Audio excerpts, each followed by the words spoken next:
Good afternoon, everyone, and welcome to Straight from the Heart of a Teacher, where we dissect real classroom issues, rethink old patterns, and reimagine a better future for our children. Today, we're going to dive into a very critical and timely conversation, the new curriculum, promise and pitfalls. We will be asking vital questions. Does the new curriculum truly reflect the Nigerian child's learning needs, or have we created another policy more beautiful on paper than practical in the classroom? So with me today is an exceptional educator and the voice of educational transformation, Ambassador Oluwabumi Anani. Welcome to the show. I'm happy to have you here today. I'm excited to be part of this conversation. It's timely, and thank you for having me. The pleasure is mine. So now let's go straight to the heart of this conversation. So, Amsidolua Bumi, curriculum reform always comes with great promises, innovation, relevance, and alignment with global standards. In your view, what is the true promise behind the new Nigerian curriculum? And are we truly or really seeing it unfold in our classrooms? The floor is yours. A very good question, really interesting. Well, when you look at the new curriculum, truth be told, on the surface, it is easy for us to get carried away by the superficial intention of the new curriculum. We may think that, okay, the new curriculum aims to build quality over quantity and to drive innovation through, an inclusion of digital literacy as a subject, and of course, trade subjects. Yes, it's true. That's the intention of the new curriculum. The promise of the new learning, that quantity of learning, to increase employability potential of our learners through innovation and, of course, entrepreneurship programs. And this is in line with the SDG Goal 4.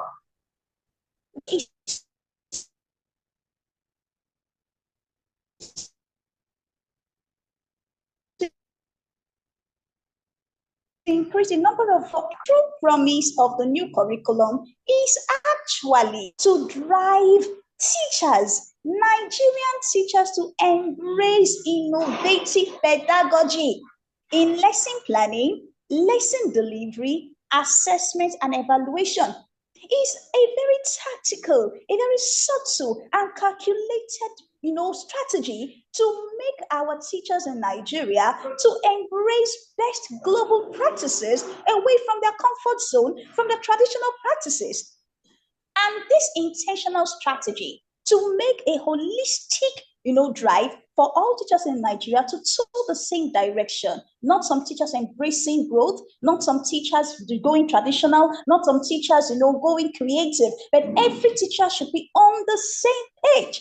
And this shift is for a functional learning experience of the learner, a functional experience that is not just theoretical, but relevant, practical, skills-based, competence-driven, mastery-focused, and aligns with global best practices. So in summary, if you ask me, on the surface, we think it's about quality over quantity, a reduction in subject load. Oh, no. Deeply, it is an attempt by the government to answer the question, how best can we make our teachers to align with the new move? And this is the answer.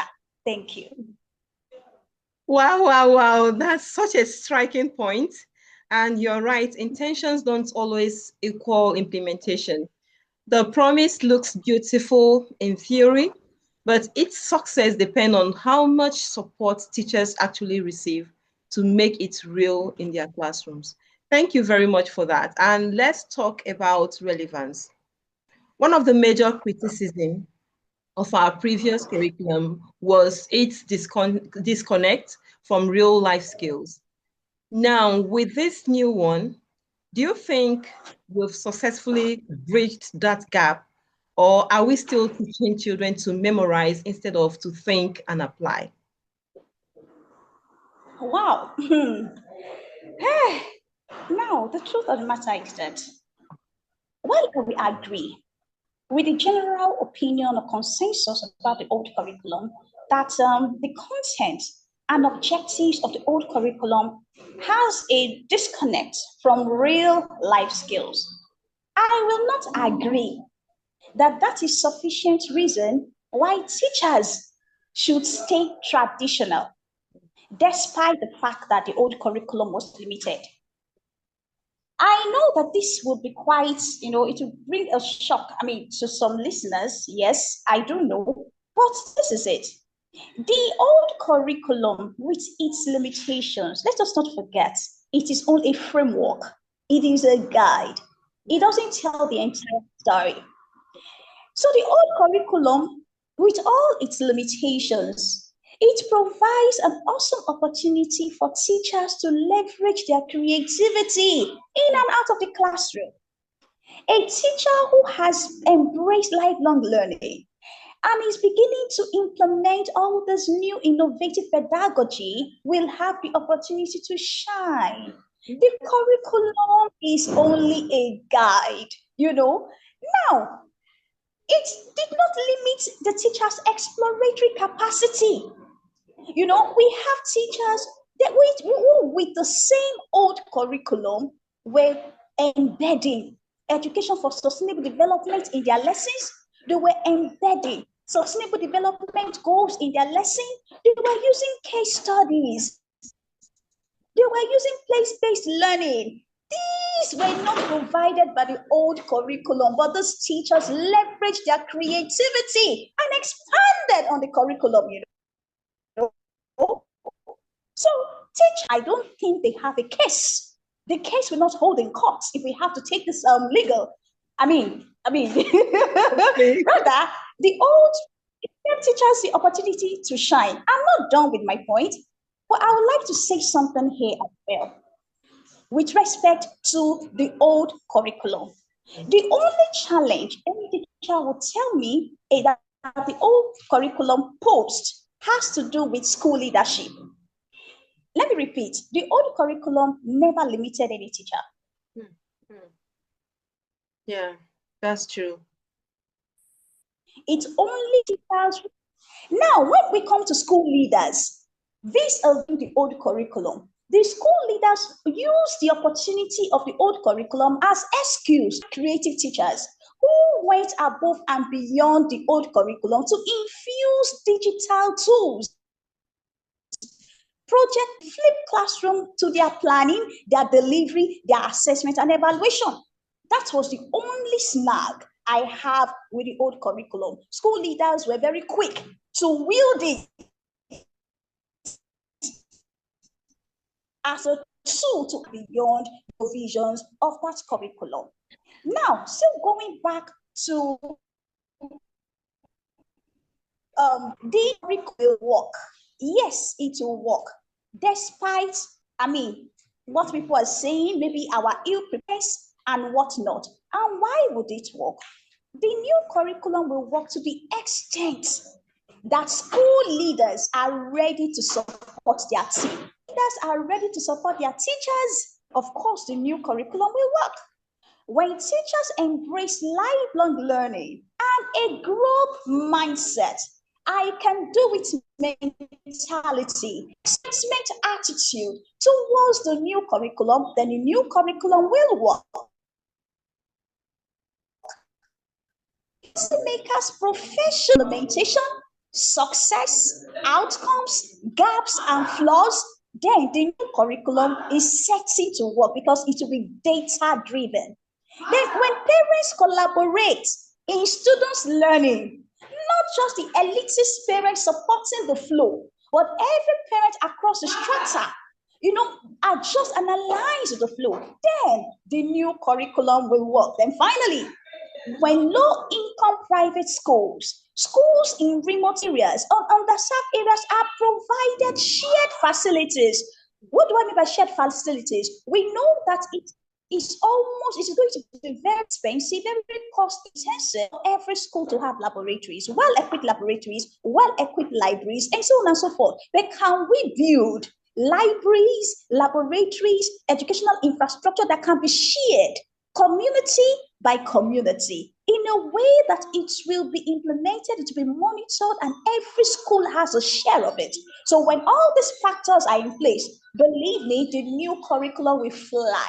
And don't forget, the new curriculum is a test run because with time, it will go deeper into embracing interdisciplinary method of teaching. But this is just a test run to see how well teachers are going to run with the new vision. Thank you. Exactly. Yeah.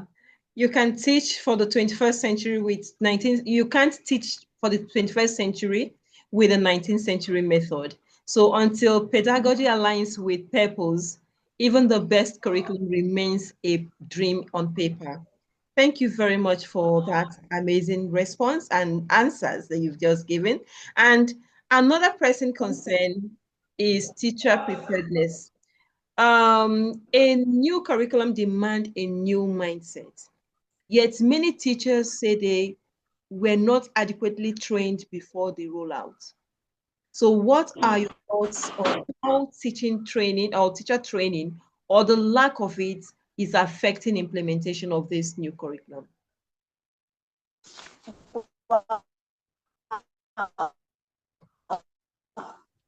Just prepare. His or her tools will always blame the hoe or the cutlass. And this is what I want to use to explain or to provide answers to those questions. Now, no single teacher in Nigeria or anywhere in the world for that matter has an excuse for ill preparedness. As teachers who train and build future leaders, we ought to be role models in the art of lifelong learning, role models in having foresight, role models in having a lot of insight. Teachers should never wait to be told. And that leads me to another thing. Having established the fact that no teacher has an excuse, COVID-19 should have prepared every school and every teacher. Exactly. If COVID-19 did not prepare me and prepare you or prepare any teacher, so what will? What will? Instructed as COVID goes, if teachers are still in the blame trade competition, I don't think that is good enough for professionals who profess to be the trainers and the builders of future leaders. At the wake of COVID-19 till date, there are free micro-credential courses, free seminars, free workshops. Not all the workshops are paid for, and these have been rolled out generously. Is it by the state government? Is it by the federal government? Is it by individuals? Now look at a walk-through education. This is a community service generously rolled out for teachers to leverage. Look at 1 million teachers. These are platforms. Google has provided opportunity for teachers CPD. Microsoft has done the same. There are so many free courses online. Now, if teachers are saying, oh, data, because teachers, unfortunately, there is never an end to excuses that we give. There are I see some people organizing free CPDs in their communities, but teachers are not curious. Yes. They want to stay in their comfort zone, less opportunity to learn and to grow. Now look at 2019, between 2019 and 2025, we have had enough time to be ready. School administrators have had enough time to ready their infrastructural capacity. Now, some private schools will complain about increment in school fees. Let us tell one another the truth. Any intentional school administrator who has foresight and is truly interested in quality education over profit making will have been ready for this new curriculum and would have even started implementing something akin to it in his or her school. Now, teachers should get off the crutch of excuses because it will not help us. We need to embrace lifelong learning. Now, talking about our mindset, what is the way out? What is the way out to teachers' mindset? Because the new curriculum has come to stay. There is nothing we can do about it.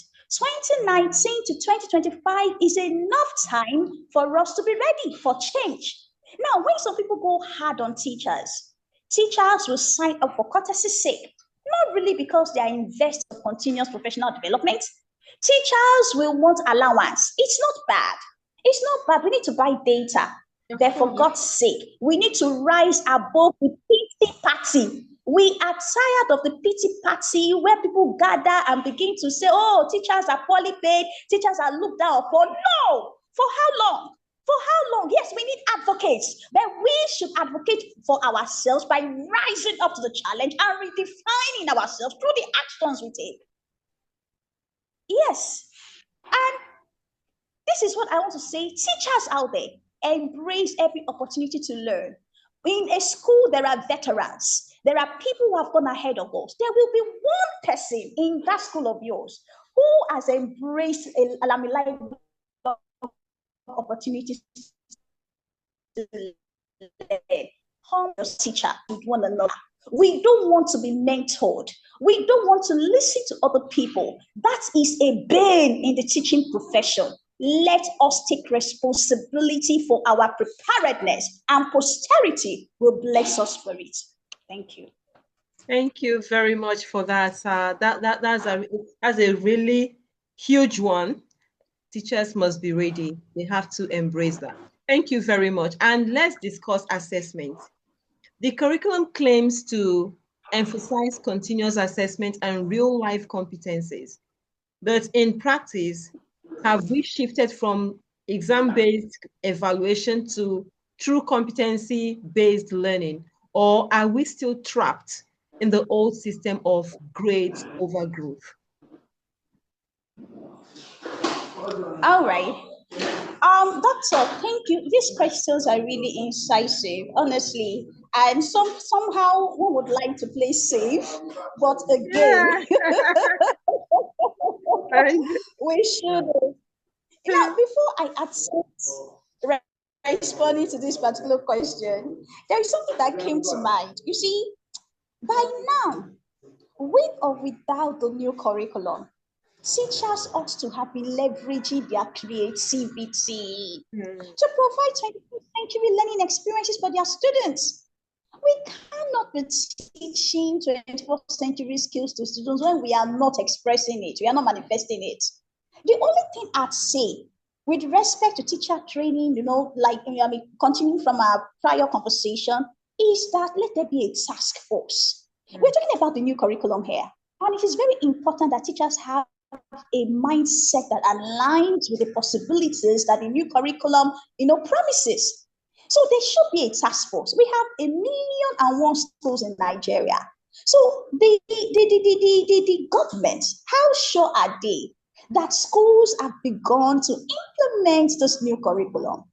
Have they worked on teachers' mindsets?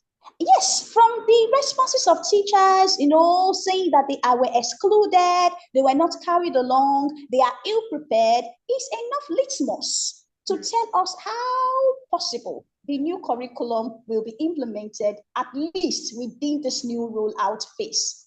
Now, the government, monitoring agencies, they should have a task force that will go to schools to see if school leaders are providing the enabling environment and support for teachers to for those who have started using innovative pedagogy, or if teachers have begun to adopt practical innovative pedagogy in their classrooms. That is one way to experience the beauty of the new curriculum.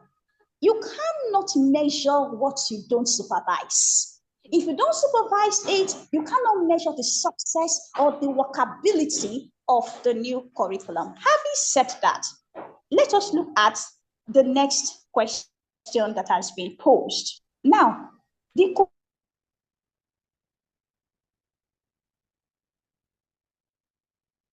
curriculum only provides interruption here. It only provides a framework, a guide. It cannot interpret itself. A curriculum is as good as the person interpreting it. If the person interpreting and implementing the curriculum is creative, critical and competent, you will get the best from even a faulty curriculum, and vice versa.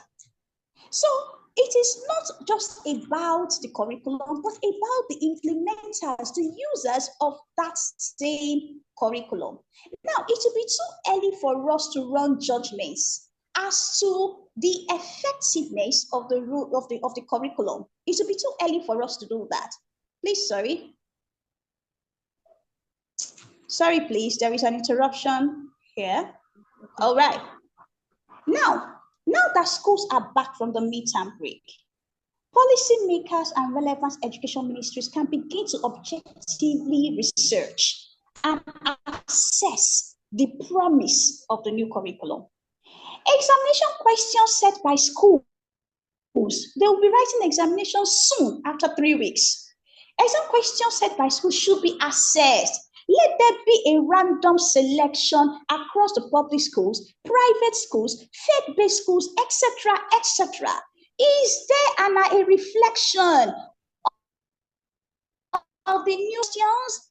Let us assess it for alignment with the competence-based focus of the new curriculum. It doesn't end there. It doesn't end with CA. It doesn't end with examination. What about external examination bodies? Over time, the external examination bodies should be observed closely to see the extent of their alignment with this shift.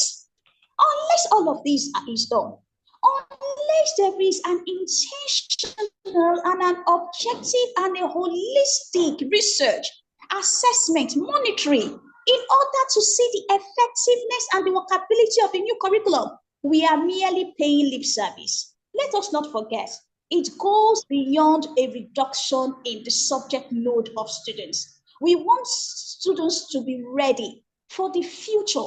We want them to be empowered, to be employable, and to be self-employed. These are the goals of the new curriculum. We want them to embed national identity in their psyche.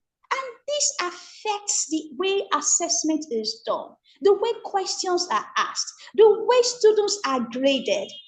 Please, if the new curriculum must be authentic, let the relevant authorities do due diligence to monitor, to follow up, to ensure there is an alignment from bottom to the promise of the curriculum.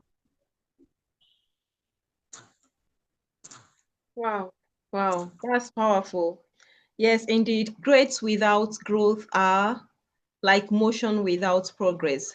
The Nigerian child deserves to be assessed for creativity, not just conformity. So thank you very much. We're going to draw the curtain from here. Thank you for such a rich and honest conversation. You've helped us to see beyond the surface, to the soul of education reform. To every teacher listening today, this conversation is a call to reflection. Are we teaching for compliance or for competence? Remember, the curriculum may be written by policymakers, but each success is written by teachers. One lesson, one learner, one heart at a time. Thank you for sharing and joining today's conversation. And until next time, keep teaching with passion and purpose. Thank you very much, Ambassador Luabumi. I appreciate you. I appreciate you. Thank you. Thank you.